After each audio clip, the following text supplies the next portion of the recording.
Sir ಈಗ ಮೋದಿ ಅವರು ಒಂದು ಕರೆ ಕೊಟ್ಟಿದ್ದಾರೆ ಸರ್, ಚಿನ್ನ ಖರೀದಿ ಎಲ್ಲಾನು ಕಡಿಮೆ ಮಾಡಿ ಪೆಟ್ರೋಲ್ ಡೀಸೆಲ್ ಬಳಕೆ ಮಿತವಾಗಿ ಬಳಸಿ ಅಂತ ಕರೆ ಕೊಟ್ಟಿದ್ದಾರೆ.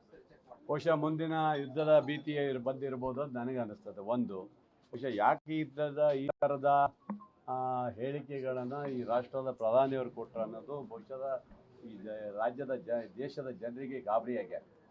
ಚಿನ್ನ ಖರೀದಿ ಯಾಕೆ ಮಾಡಬಾರ್ದು ಅಂತ ಹೇಳಿದರು ಅಥವಾ ಪೆಟ್ರೋಲ್ ಡೀಸೆಲ್ ಯಾಕೆ ಮಾಡಬಾರ್ದು ಅನ್ನೋದು ಬಹುಶಃ ಇದೇ ಮಾತನ್ನು ನೀವು ಚುನಾವಣೆ ಪೂರ್ವದಲ್ಲಿ ಹೇಳಬೇಕು. ಪಂಚರಾಜ್ಯದ ಚುನಾವಣೆ ಪೂರ್ವದಲ್ಲಿ ಹೇಳಿಕೆ ಕೊಟ್ಟಿದ್ದರೆ ಅದು ಚೆನ್ನಾಗಿರುತ್ತೆ.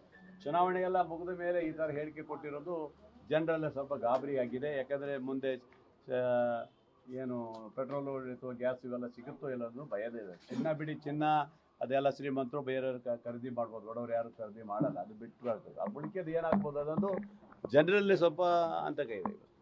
ಸಾರ್ವಜನಿಕ ವಾಹನಗಳಲ್ಲಿ ಹೇಗಾಗತ್ತೆ ಈ ದೇಶದಲ್ಲಿ?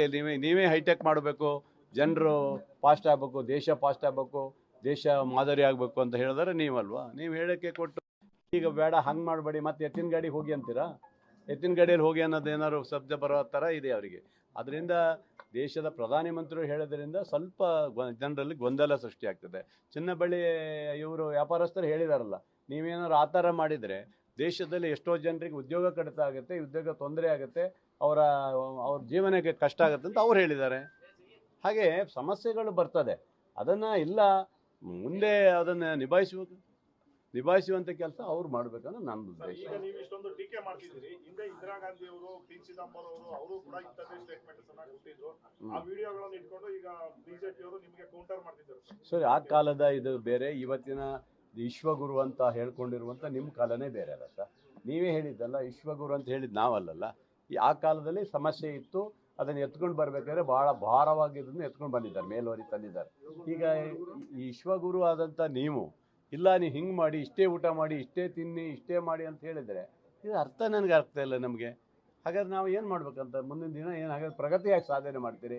ನೀವು ಗಾಡಿಯಲ್ಲಿ ಓಡಾಡಬೇಡ್ರಿ, ಅಲ್ಲಿ ಹೋಗಬೇಡಿ, ಇಲ್ಲಿ ಹೋಗಬೇಡಿ ಅಂತ ಹೇಳಿದರೆ ಏನು ಪ್ರಗತಿ ಸಾಧನೆ ಮಾಡೋಕ್ಕಾಗತ್ತೆ ಅಲ್ವಾ? ಇವರೆಲ್ಲ ಹೈಟೆಕ್ ವಿಮಾನ, ಹೈಟೆಕ್ ಇದರಲ್ಲೇ ಓಡಾಡ್ತಾರೆ. ಇಷ್ಟೊಂದು ಖರ್ಚಿದೆ, 8,000 ಚಿಲ್ಲರೆನೋ ಅವ್ರದ್ದು ವಿಮಾನದ್ದು, 8,000 ಕೋಟಿನ ವಿಮಾನ ತರಿಸ್ಕೊಂಡಿದ್ದಾರೆ, ಇನ್ನೊಂದು ತರಿಸ್ಕೊಂಡಿದ್ದಾರೆ, ಇವೆಲ್ಲ ಮಾಡಿದ್ದಾರೆ ಅವರು ಮಾತ್ರ ಹೈಟೆಕಲ್ಲಿ ಎಲ್ಲಿ ಬೇಕಾದ್ರೂ ಹೋಗಿ ಮಾತಾಡ್ಬೋದು.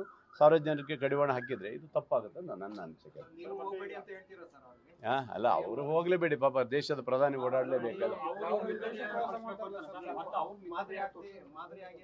ಇಲ್ಲ, ಅವರು ಮಾದರಿ ಆಗಲ್ಲ, ಅವ್ರು ಹೋಗಲೇಬೇಕಾಗತ್ತೆ. ದೇಶದ ಪ್ರಧಾನಿಗಳು ಹೊರದೇಶಕ್ಕೆ ಇನ್ನೊಂದು ದೇಶಕ್ಕೆ ಹೋಗ್ಬೇಕು, ಅದಕ್ಕೆ ನಾವು ಕಡಿವಾಣ ಹಾಕುವಂಥ ಪ್ರಶ್ನೆ ಇಲ್ಲ. ಅವ್ರು ಯಾಕೆ ಕೇಳಿದ್ರು ಅನ್ನೋದು ಜನಸಾಮಾನ್ಯರಲ್ಲಿ ಸ್ವಲ್ಪ ತೊಂದರೆ ಆಗಿದೆ. ಈಗ ನೋಡಿ, ಈಗ ಉದಾಹರಣೆಗೆ ಗೊಬ್ಬರ ಸಿಗ್ತಾಯಿಲ್ಲ ರೈತರಿಗೆ ಗೊಬ್ಬರ ಸಿಗ್ತಾಯಿಲ್ಲ. 1 ಮೂಟೆ ಕೊಡ್ತೀನಿ ಅಂತ ಹೇಳ್ತಾ ಇದ್ದಾರೆ. 1 ಮೂಟೆ ಗೊಬ್ಬರ ರೈತ ಏನು ಬೆಳಿತಾನೆ ಇವತ್ತು?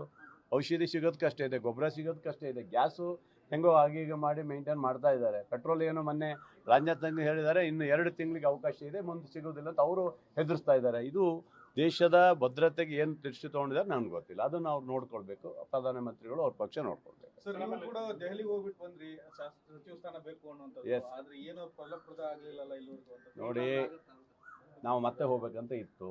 ಅದು ಮೊನ್ನೆ 6ನೇ ತಾರೀಕು ಹೊರಡಬೇಕಂತ ಇದ್ದಿದ್ದು, 5ನೇ ತಾರೀಕು ಕ್ಯಾನ್ಸಲ್ ಆಗಿದೆ. ಕೇರಳದಲ್ಲಿ ಇವತ್ತು ಚುನಾವಣೆ ಆಗಿ, ಪಂಚಾಯತ್ ಚುನಾವಣೆ ಅಂತ ಕೇರಳದಲ್ಲಿ ಅಧಿಕಾರ ಬಂದಿದೆ.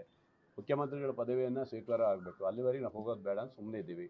ಆನಂತರ ಖಂಡಿತ ನಾವು ಅದಾದಮೇಲೆ ನಾವೆಲ್ಲರೂ ಡೆಲ್ಲಿ ಹೋಗುವಂಥದ್ದು ಇದೆ, ಹೋಗ್ತೀವಿ. ಯಾವಾಗ ಹೋಗ್ಬೋದು ಆಗಬೇಕು? ಅದು ಯಾವತ್ತು ಪ್ರಮಾಣ ವಚನ ಸ್ವೀಕಾರ ಮಾಡ್ತಾರೆ ಯಾರು ನಮ್ಮ ಕೇರಳದ ಮುಖ್ಯಮಂತ್ರಿಯಾಗಿ ಅವತ್ತು ಹೊರಡ್ತೀನಿ. ಅದರ ಹಿಂದಿನ 2 ದಿವಸ ಬಿಟ್ಟು ಹೊರಡ್ತೀನಿ. ಕೇಂದ್ರ ಸರ್ಕಾರ ನಡೆಸುವಂತ ನೀಟ್ ಪರೀಕ್ಷೆ ರದ್ದಾಗಿದೆ ಸರ್, ಪ್ರಶ್ನೆ ಪತ್ರಿಕೆ ಸೋರಿಕೆ ಆಗಿದೆ ಅಂತೀರಿ ರಾಜ್ಯ ಸರ್ಕಾರದಲ್ಲಿ, ರಾಜಸ್ಥಾನದಲ್ಲಿ. ಅದು ತಪ್ಪಲ್ವಾ? ಈಗ ಯಾವುದೇ ಸರ್ಕಾರ ಆದರೂ ಸಹ ನೀಟ್ ಪರೀಕ್ಷೆ ಮಾಡಬೇಕಾದ್ರೆ ಆಯಾ ಸರ್ಕಾರದ ಜವಾಬ್ದಾರಿ ಇರುತ್ತೆ. ಅದನ್ನು ಕೇಂದ್ರ ಸರ್ಕಾರದವರು ಜವಾಬ್ದಾರಿಗಿಂತ ನಮ್ಮ ರಾಜ್ಯ ಸರ್ಕಾರ ಜವಾಬ್ದಾರಿ ಇರುತ್ತೆ. ಅದು ನಿಲ್ಲಿಸೋದು ತಪ್ಪಾಗುತ್ತೆ. ನೀಟ್ ಪರೀಕ್ಷೆನೇ ರದ್ದು ಮಾಡಬೇಕು ಅಂತ ರಾಜ್ಯ ಸರ್ಕಾರ ಇಲ್ಲ ಸ್ಟ್ಯಾಂಡ್ ಆಗಿತ್ತು. ಅದೇನೇ, ಅದು ರಾಜ್ಯ ಸರ್ಕಾರ ತೀರ್ಮಾನ ಮಾಡ್ಕೊಳ್ಬೇಕಾಗುತ್ತೆ. ಅದು ಏನಿದೆ ಅದು ನೋಡಬೇಕು. ಕೇಂದ್ರದವ್ರು ಏನು ತೀರ್ಮಾನ ಮಾಡ್ತಾರೆ ನೋಡೋಣ ಮುಂದೆ. Thank you sir. News first, ನಿರ್ಭೀತಿಯಿಂದ ನಿಮ್ಮ ಪರವಾಗಿ.